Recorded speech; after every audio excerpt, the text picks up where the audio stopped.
presenting Detective Nick Harris in a salute to the law.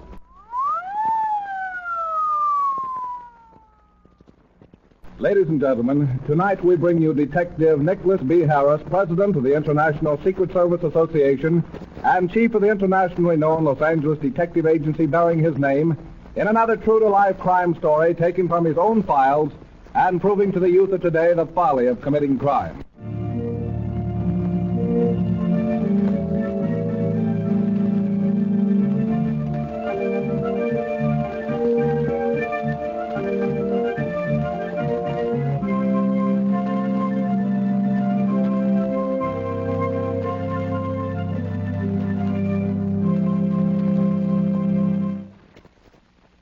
And now, Mr. Harris. Thank you, Mr. Gibson, and good evening, everyone.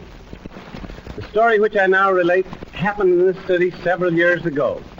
And while it was a baffling case, the criminal left one very important clue, which led to the solution of the crime, which shocked the whole city. As our story opens, it is 8 o'clock in the evening of a 4th of July day. I call the story On the Stroke of 8. Our scene is located in an old-fashioned, rambling frame house whose spacious, well-kept lawn stretches far out from the house to the broad street. Suddenly, there is a terrible explosion. The front of the house is badly damaged. Hello, police station? Come quick. Very bad accident at my house. Hurry, please. Yes, very bad. Morton Road, number 27. Yes, please. Hurry.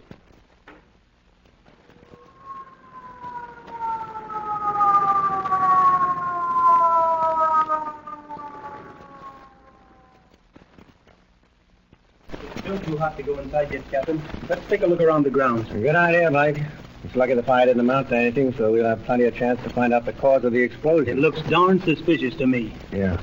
Come on, I want to get a hold of that Jap houseboy. He may know something. Here he comes now. Here, boy. Boy, come here. You want to see me, Captain? Yes. I want to ask you some questions. I don't know, please. What's your name? Suki. I am houseboy for boss, Mr. John Hart. How long have you been working for Mr. Hart? For 5 years. Mr. Hart, a very nice employment. Where were you when the explosion took place? I don't know, please. Oh, you don't know? Well, try to remember. Perhaps you know who was in the house when the explosion happened. Where were the rest of the servants? The boss said they can have the night off. He stay at home. Then he must be in the house. I think so. And I am so very sorry. A very fine old gentleman. All the servants go to see 4th of July fireworks. Did you go? Oh, no. Very soon I go, but then the explosion, he happened, and I stay. So you stayed at home. Where were you when it happened? I was away in the backyard, in the greenhouse. I work with the flowers, digging. Keeping at a safe distance, were you? Yes, sir, please. All right. That'll do for now. You can go. Thank you, please. I am very sorry. Oh, so sorry.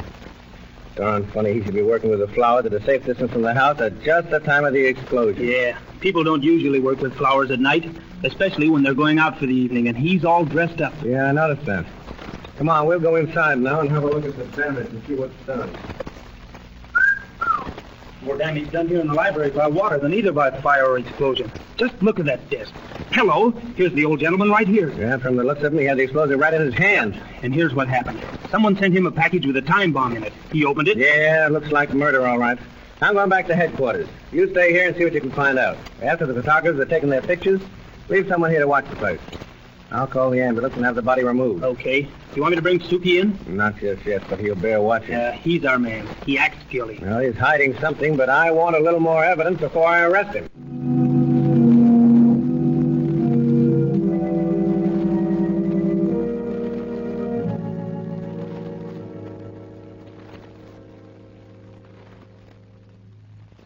Well, Captain, where do we go from here on that Hart case? There's not a clue except for the remnants of the time bomb to be found anywhere. Yes, but there's someone who knows more than we do about this case, and I mean to find out who it is. You know, there's only one person who'd benefit by the old gentleman's death, and that's his nephew, Jack Hart. Yeah, and he has a perfect alibi. He and his girl were at a dinner party, and he has plenty of witnesses to prove it. Yeah, but he could have sent the bomb. Yes, he could. But he was high in favor with the old man, had a big allowance, he's not in debt. Someday he'll inherit the old man's money. No motive. Yeah, and all the servants have a strong alibi. And that leaves only Suki. Yeah, I guess you're right. The Hart Japanese houseboy, Suki, is here to see you, Captain. He is. Show him in. Yes, sir. Well, what do you know about that? Now we're getting somewhere. Come in, Suki. Yes, please. Shut the door and come over here and sit down. All right, now, Suki, what do you want to tell me? I do very wrong. I do very bad, please. Yes? I make one very big mistake. And so poor boss, Mr. Hart, he died. So you did kill him. Oh, Why? No, please. Mr. Hart, he's a very nice gentleman. Let's have your story. Tell it in your own way. 4th of July night, I go out in backyard to greenhouse to close doors and lock. I think I get some flowers for my lady that I am taking to dinner, and so I forget to light firecrackers like she said. But I am keeping the money she sent in her note. I am also sorry, for it is bad that I keep the money and do not light the firecrackers that she pay me for. I don't get you. What firecrackers were you supposed to light, and who told you to light them? The young lady, please. You see, it is my boss's birthday, and I hear the doorbell ring. I go, and there is a pocket. Who brought it? A young lady. Who was she? She is Mr. Jack's lady. Go on with your story. She only say, Suki, here is a birthday present for Mr. Hart. See that he get it just 10 minutes before 8. It is a nice surprise. And then she say, here is a package of large firecrackers. Then she say, you can read English writing? And I say, oh yes, please, I go night school. And she's very pleased and tell me, after I have given the boss a package, I must do what she writes in the note. And what did she write in the note? She says, at exactly 8 o'clock, I must be away in the backyard, and I must light the firecrackers all at one time, so they make big celebration to celebrate the boss's birthday. And she also put in $5 bill for me. I start to get flowers, and so I forget the firecrackers, and I do not earn the money she gave me. So I must return it. Also very sorry to spoil her nice surprise. But you did give the package to Mr. Hart? Oh, yes, and he is very pleased. He put it on the table before him and smiled and asked me who sent it. But I not tell, for the lady did not want him to know. It spoiled the surprise, I think. No doubt. Then what happened? Mr. Hart read the card, which say, do not open package until 8 o'clock, the hour you were born. Did she sign her name? No, please. He just signed a friend. Would the old gentleman please? Oh, yes. He said he would open it at 8. He take his watch out to watch the time, and I left him sitting at his desk. Oh, so very And sorry. then you went out to gather the flowers? No, please. I went out to light the firecrackers, and then I forget when I am putting the flowers. What shall I do with the $5, please? Don't worry about that. And thanks for coming, Suki. You go on home and don't tell anyone what you've told us. Oh, no, please. You haven't done any wrong, Suki, but you have helped us a lot, so don't worry about it. I'll keep this note. Thank you, please. I'm very happy now. So that's the way of it. But why did she want him to set off the firecrackers? To cover up the explosion? No, she'd have sense enough to know she couldn't do that. I think she did it to get rid of the houseboy. Wanted to get him out of the way so he wouldn't get hurt. Just wanted to bump off the old man and no one else. So she sets the time bomb for 8, sends Suki out to a safe distance at 8, I think you've got it. Clever girl. But why did she want him to bump off the old man, Captain? That's what we're going to find out. I'm going to have that girl and the old man's nephew brought in here for questioning.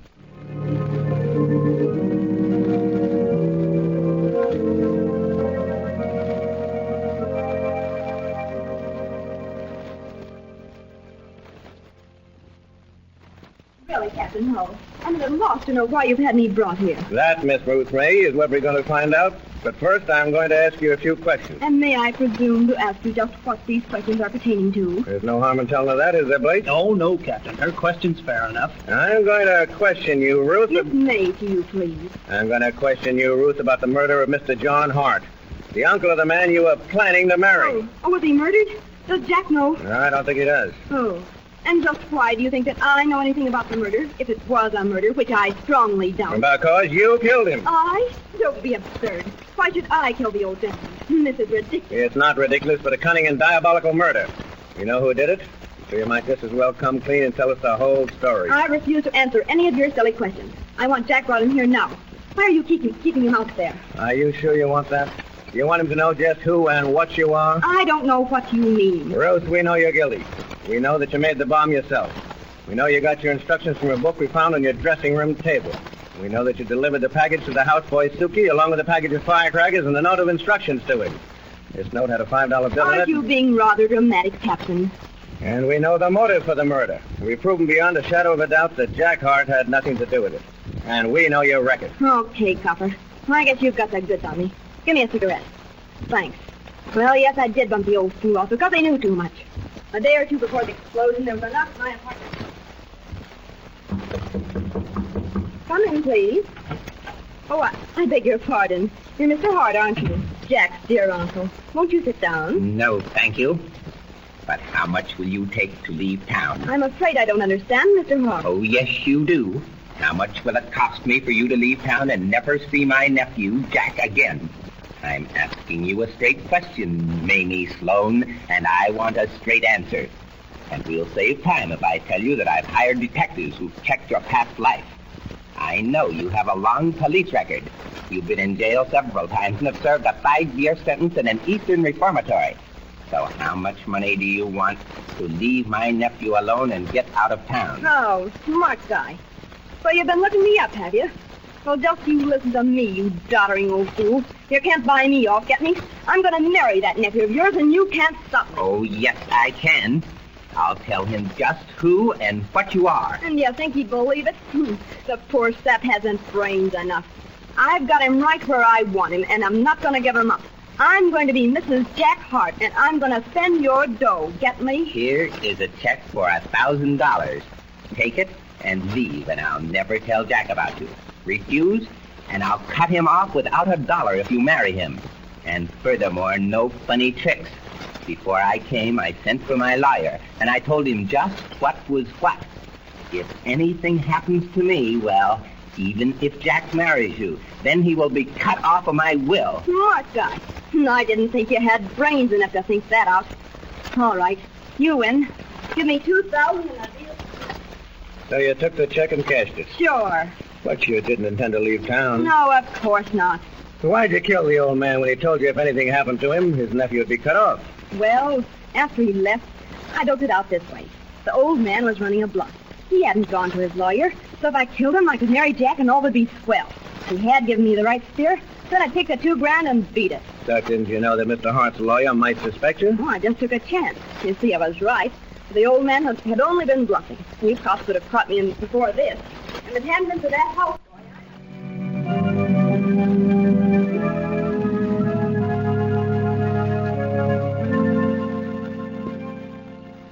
And so the mystery was solved through the honesty of the Japanese houseboy, who wanted to return that $5 bill.